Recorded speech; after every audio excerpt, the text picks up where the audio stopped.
So I got to ask you about my man, J Hood. J Hood. I know you and Shaheem spoke about this on your channel, and he urged you brothers to fix things. What happened in that situation, and do you foresee you guys ever fixing things? J Hood, NMG, the non-money getters. He's one of the leaders of the non-money getters, J Hood. You know what I mean? But anyways, the whole situation with J Hood and me popped off after I had dropped an interview with Snipe Life. Actually, I really just filmed a clip with Snipe Life from D Block outside of the Love music video shoot that Benny the Butcher and Millie's and Tony Moxberg and Jadakiss, all them were at.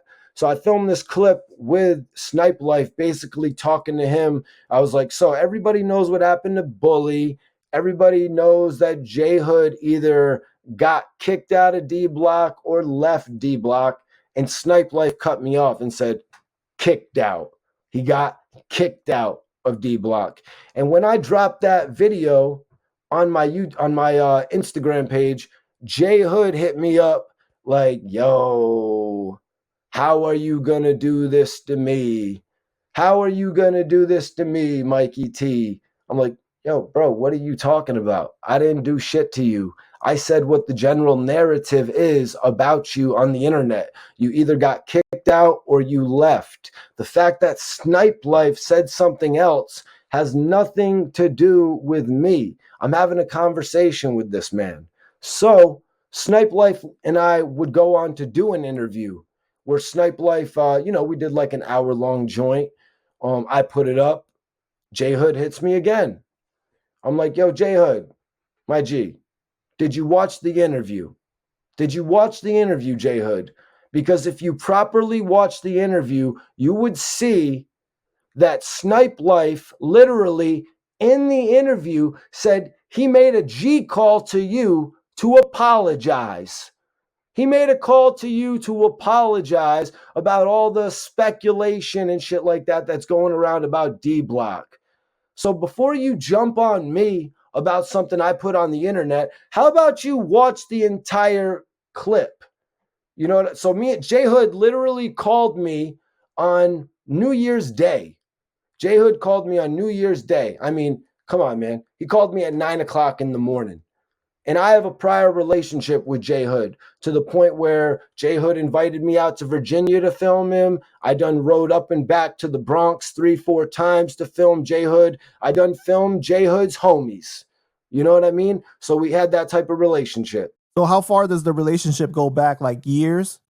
Yeah, the relationship literally goes back to probably 2010 when there was a speculation that J Hood had taken a meeting with 50 Cent. Right. So me and J Hood spoke on that, and that clip went on World Star. So J Hood knows it ain't nothing like that. The clips that we were doing, they had traction. You know what I mean? So J Hood hits me up on New Year's Day. We go. And this is 2022, 2023? 2023, this year. Wow, okay. So I'm picking up the phone, right? Shit, we go back. Some people I'm not picking up the phone for at 9:00 on New Year's Day, 9:00 in the morning. Right. I'm still getting my shit together in the morning. You know what I mean?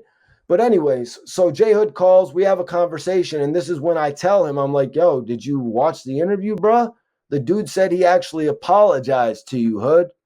And I'm like, yo, but bro, if you want to come on the channel and speak out, because I know there's a lot of controversial shit going on with you since the Math Hoffa interview, I'd be like, that'd be great if you came back on the channel. And he was like, yeah, we're going to do it. We're going to do it. I was like, all right, straight. That's what's up. So I take the next 2 or 3 days preparing an interview, literally a couple hours a day. You know how this shit goes, Panda. You put together an interview. You want to make sure you have it right. Right. Takes all the research, you write your questions, everything like that. It takes a lot of work. Yep. You got to watch different interviews. I had to watch the whole freaking Math Hoffa experience, which probably goes on for about almost 2 hours. You're taking time out of your life to put something together. So you at least are hoping that the person you're doing this for appreciates it. So I put together this whole interview. And, after 2 days, 3 days, I text Hood, yo, got the interview together. when are you free? Are you free? Da da da da. Maybe no response. I'm like, weird. Wait, 2 days go by, no response. Then I'm like, oh, Is it left on red? no, it's just no response. Oh, okay. So I call, boom, right to the answering machine. The phone's off. I'm like, what the hell? I'm like, for real? Is J Hood pulling that shit on me where he's gonna have made me wrote up a whole interview and then just ignore me? So I'm like, all right, you know what? I have another number on J Hood. Let me see. I'm hit up the number. Yo, Hood, this still you? What?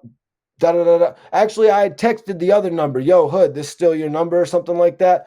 So then I'm like, all right, let me just call. I'm like, fuck it, let me just call. So I call. It rings twice. He picks up, hangs up, and that's when I texted, Yo, Hood, is this still you? And then he texts me back, KYS. Panda, off top, do you know what KYS stands for? Kill yourself? I'm like, yo, I hit my boy up. Yo, bro, you know what KYS stands for? I look it up on Google. KYS. Kill yourself. Really? I'm like, really? This dude is going to sit here and tell me KYS? That's why. Why do you think he did that? Because of the fact that he had got on Math Hoffa's show. Now he doesn't need Mikey T, the movie star, anymore. Because you really think that you really think that that's how he feels though? That like he's above being on your show now? I mean, you got a lot of subscribers. Yeah, that's how he definitely feels, man. That's how these dudes get when they get on the big platform. But to be fair though, he came on my channel when I had like 6,000 subscribers. So I don't know, man. I don't foresee him feeling that way because you're such a bigger brand and he has a history with you, though. Nah, bro. Like I had said a little bit earlier, a lot of these guys that I've worked with, it's not like I'm going to have them on the channel now. But if I were to go on a major network, a lot of them would come back with open arms just to be like, yo, Mikey T, of course we're going to show you love. Of course we're going to embrace you now that you got your new situation. You know what I mean? A lot of people would actually do that, but they, at this point in time, you know what I mean? They kind of, sometimes an artist feels like been there, done that. Have you? And I got that vibe, man. But also coming up in the game, a lot of these dudes coming up in the game, once they experience a level of success, they get like that, man. It's just like you said a little bit earlier. When an artist signs a deal, it's going to be a little bit different. You know, like I've experienced that before. That's just the way I was feeling about it. You know what I mean? That's the way I was feeling about it. So what happens after he texts the KYS? After he texts me KYS, I'm like, oh shit. I'm like, so this dude just threw me through the whole loop of writing the whole interview. You know what, man? I'm like, screw it. I'm like, I'm gonna set fire to his ass on the internet, man. I'm about to light this boy up. I'm about to ether this D Block reject. So I did a video and I actually was coming up with some sort of an idea that all of these rejected artists should come together and create an album. You know, I was just going off on a tangent and I was like, J Hood, the game, the D Block, the G Unit reject. I'm like, they might as well have the Wu-Tang reject, Shaheem come into the group. And then after I said that, my phone started blowing up. My phone started blowing up like crazy. Shaheem started messaging me while I was on the live. Wow. And you had Shaheem on your channel after the fact, right? So what did Shaheem say to you? I actually had Shaheem on the channel the same night. So after I went on this whole J Hood tangent, basically going off about every level of how he screwed up his relationship with D Block, Shaheem starts calling me. So I'm like, damn, I don't know what Shaheem is going to do. You know what I mean? I don't know if Shaheem is going to come onto the channel and potentially have some music in the background. You know what I mean? Like, I didn't know if he was going to not come on the channel and have like a level of respect. But Shaheem is actually a very intelligent dude. You know, he knows about all the rules and the logic behind YouTube. So he actually came on the channel that very day with respect. And that I really appreciated, because a lot of times, man, somebody will come on your channel trying to, you know what I mean, do something to get you to delete the video immediately. So that's one thing I had to say I respected about Did you Shaheem. apologize for including him in the list?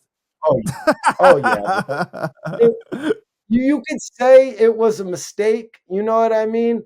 Like, but if I didn't when I was doing some notes that day and I was just going off in my brain about what I wanted to say on the internet, if I didn't include Shaheem in the notes, he would have never tapped in that night, and we would have never gotten an understanding. He would have never showed me that he actually hung up his flowers that Nori gave him. He hung them up right on his wall. You know what I mean? We got to chop it up. A lot of people say, Mikey T, you clammed right up when Shaheem came on the channel. That's what I'm supposed to do. When Shaheem comes on the channel and he's giving me an impromptu interview, I'm being professional about it. I'm not on there trying to go back and forth with Shaheem. Like I said, what I do is out of respect for the culture. Shaheem has a prominent place in the culture. His story is something that a lot of people respect and a lot of people actually acknowledge, whether you're just somebody of a fan perspective or you're somebody from the industry perspective. So have you seen any interviews where J Hood is addressing the situation with you? J Hood has not addressed the situation with me, I don't believe. Now he addressed the whole situation with Lord Jamar. You know what I mean? He caked up on the views off of that. But I guess it's probably because he saw that I only probably got about 5,000 views on my rant about him. You know what I mean? But my rant about J Hood, it became much bigger than that. You know what I mean? My rant with J Hood became a conversation with Shaheem. You know what I mean? The rugged child, that actually turned into one of my best interviews, I've got to say. So a positive light did come from that. And they were doing an album together, right, at that time? Right. They were doing an album together, and Shaheem did come on my channel and say, I can understand stray shots. I can understand you're standing by somebody, you know what I mean? And a stray shot hits you. And that ultimately has to be what made Shaheem back away from the J Hood album. Probably low views as well. You know what I mean? Because now, since all of the initial buzz of Styles P, dissing J Hood has gone down, the J Hood really doesn't have as much traction right now. Also, I think Shaheem, didn't he lock in some sort of a deal? You know, I know Shaheem is kind of blowing up himself. I think I heard something about that as well. I wasn't sure if it was Rock Nation or not. I didn't want to misspeak. I think so. I think that's what it is. I didn't do enough research about that, so I can't say 100%, but I did hear something along those lines. So you and J Hood, no chance of you guys squashing it? You know, J Hood said something to me. He said KYS. You know what I mean? If you tell someone KYS, that pretty much means that you don't ever want to squash something with somebody. You know what I mean? That's why I was taking the situation so serious, because for someone to say that to me when I done put hour and time of my life just to make sure that I could come and film you and all that shit, for someone to say that to me, it's the utmost level of disrespect. But if J Hood wants to come and talk it out on the channel, I'm going to allow him to do so. You know, Shaheem had said something to me. He said, yo, I hope you and J Hood piece this shit up. So I'm not going to disregard what, somebody like Shaheem says. You know what I mean? I am going to, at least listen to when somebody gives me advice like that. Well, I hope you guys are able to.